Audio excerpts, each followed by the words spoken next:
রাত পোহালেই একাদশ শ্রেণীর প্রথম সেমিস্টারের বাংলা পরীক্ষা। তাই বাংলা পরীক্ষা তোমাদের লাস্ট মিনিট বলতে গেলে এমসিকিউ সাজেশন নিয়ে চলে এসেছি লাস্ট মিনিট। আমার মোট 50 থেকে 55টা কোশ্চেন রেখেছি, সেট কোশ্চেন একটাই রেখেছি, সেখান থেকে প্রশ্ন আসতে পারে। আর একটা কথা বলছি, তোমাদের তো আমি 100% এখানে সাজেশন দেবো, প্লাস স্কুলে তোমাদের যদি কোনো প্রশ্ন স্যার ম্যাডাম দিয়ে থাকে অবশ্যই সেগুলো কিন্তু অবশ্যই প্র্যাকটিস করবে। তাহলে চলো আমার সাজেশন দেওয়া সাজেশনগুলো কোন প্রশ্নগুলো তোমরা গুরুত্ব দিয়ে পড়বে বলে দিচ্ছি। এক দাগ, রান্না করার সময় অন্নপূর্ণার মনে পড়েছিল যে বড় মেয়ের মুখের কাতর দৃষ্টি। এমসিকিউ টাইপ তোমাদের কিন্তু প্রশ্ন থাকবে এই ফার্স্ট সেমিস্টারের পরীক্ষায়। তাও দুদাক, অর্ধেকগুলো কিন্তু একা আমার, অর্ধেক সব মিলে তোমাদের যার কথা বলা হয়েছে সেটি হলো পুঁই শাকের তরকারি।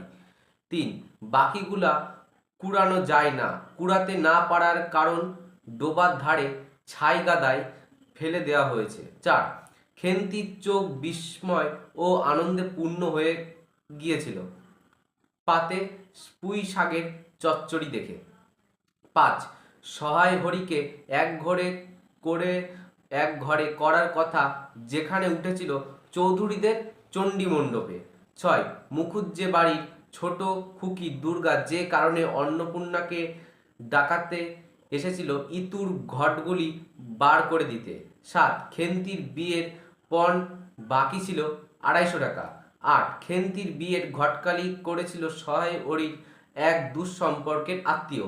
আর তোমাদের একটা কথা বলছি, এই যে এমসিকিউ তো আমি তো বলে দিচ্ছি, এর পাশাপাশি তোমরা যেগুলো সত্য মিথ্যা আছে সেগুলো কিন্তু অবশ্যই কিন্তু দেখবে, আর বিবৃতিগুলো একটু দেখে যাবে। আমি সেগুলো তোমাদের বলছি না, সত্য মিথ্যা আর বিবৃতিগুলো বলছি না, তোমরা একটু বাড়িতে ভালো করে দেখে যাবে। 9 দাগ, সহায় হরির মেজ মেয়ের নাম পুটি। 10 দাগ, খেন্তির বয়স ছিল 15 বছর। 11 দাগ, পুঁই মাচা গল্পে কোন কালের কথা বলা হয়েছে? শীতকাল। এরকম কিন্তু প্রশ্ন কিন্তু দিতে পারে।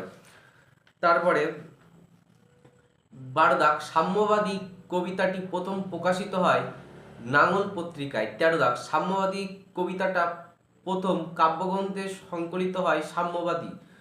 তারপরে 14 দাগ, অমৃত ফল কে যোগায়? দীর্ঘ শির তরুদল। 15 দাগ, পরোপকারই পরম ধর্ম। পরোপকারই পরম ধর্ম উক্তিটি বিড়ালের। 16 দাগ, চোরের দণ্ড হয়, চুরির মূল যে কৃপণ তাহার দণ্ড হয় না কেন? 17, তেল মাখায় তেল দেওয়া মনুষ্য জাতির রোগ।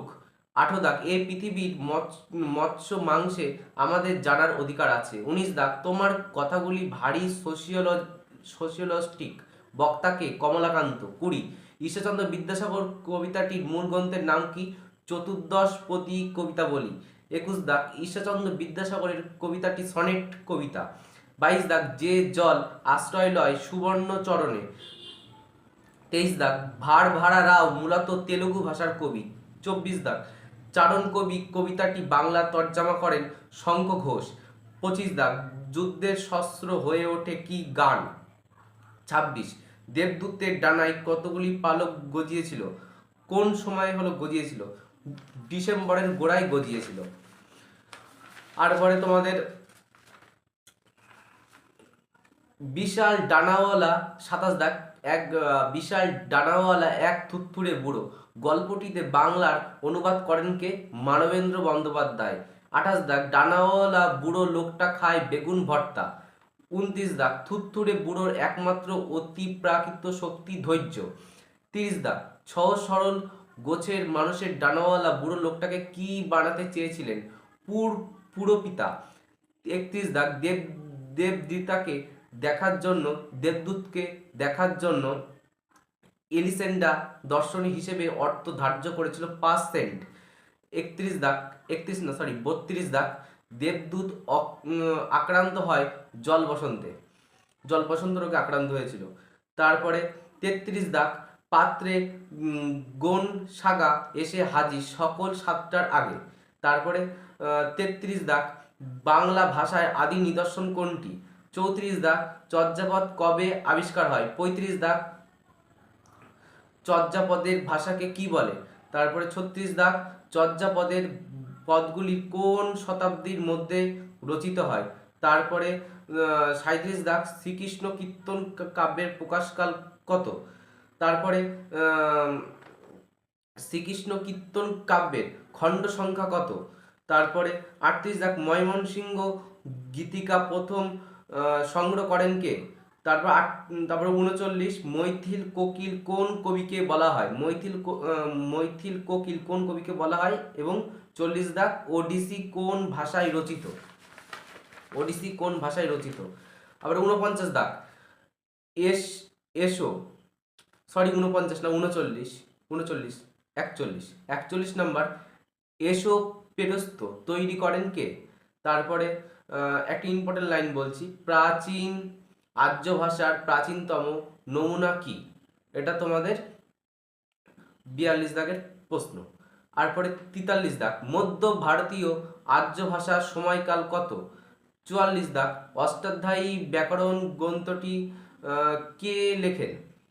তারপরে এটা তোমাদের 43 দাগ হবে, 44 দাগটা বলছি, মধ্য ভারতীয় আর্য ভাষার প্রাচীনতম নিদর্শন কোনটি? 45 দাগ, ভারতের প্রাচীনতম আর্য ভাষা কোনটি? তারপরে 45 দাগ, অলচিকি লিপির উদ্ভাবককে? 46 দাগ, অভিশ্রুতি কোন উপভাষার বৈশিষ্ট্য? তারপরে 47 দাগ, সাধু ভাষা শব্দটি কে প্রথম ব্যবহার করে? 48 দাগ, নেপালি ভাষায় উদ্ভব হয়েছে কোন অপভ্রংশ থেকে? 49 দাগ, মধ্য ভারতীয় আর্য ভাষার অপর নাম কি? 50 দাগ, বন্ধ্যা যুগ কবে হয়? 51, চর্যাপদ কোন লিপিতে লেখা হয়েছিল? 52 দাগ, চর্যাপদের আবিষ্কার কে করেন? 53 দাগ, চর্যাপদ আবিষ্কার কত সালে হয়? মানে কত সালে চর্যাপদ আবিষ্কার হয়?